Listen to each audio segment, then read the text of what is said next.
A lot of you on the lake on this Memorial Day, and the weather has not dampened those plans yet. We are still dry across Alabama. Cumulus clouds as far as the eye can see, though, and there's a bit of sunshine out there too. If you look at the satellite at this moment, you can see a good spread of clouds across Alabama. We're in the 70s most locations, down to or up to 80 in Centerville, 78 in Aniana, 76 Gadsden and Birmingham. Look to the west, there's already some rain edging in. Coming in from the west near Mississippi, and so or in Mississippi, I wouldn't be surprised if a few of these showers start to graze over Lamar and Pickens County over the next couple of hours here. There's a line of thunderstorms off to the west. Those are marching through Louisiana, heading toward Mississippi, and they're intense thunderstorms, just like we saw yesterday evening. Some of them have severe thunderstorm warnings. This will move through later this evening, and when it does, there could be a couple of storms that produce damaging wind gusts, and this will not be a widespread issue.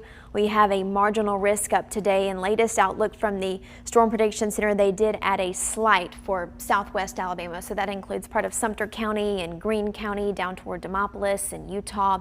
Overall, we're not expecting any organized severe storms, but as you know, some of these can pack a punch, and so with a lot of you being out today, whether that's by the pool or the lake or just maybe hanging out in the backyard, just keep a check on the radar, and if you hear thunder or if you see lightning, please go indoors.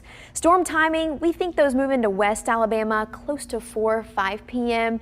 and then drift east with time, so hitting I-65 between 6 p.m. and 10 p.m. and they continue east, impacting places like Talladega, Gadsden, Anniston, Ashland, Alex City between 8 p.m. and midnight. And by midnight, they should be gone for most of us. So on First Warning Future Track, you can see some of that rain working in that we were just looking at. That's back off into Mississippi, mainly just showers up toward Hamilton and Fayette, Tuscaloosa, Samantha maybe.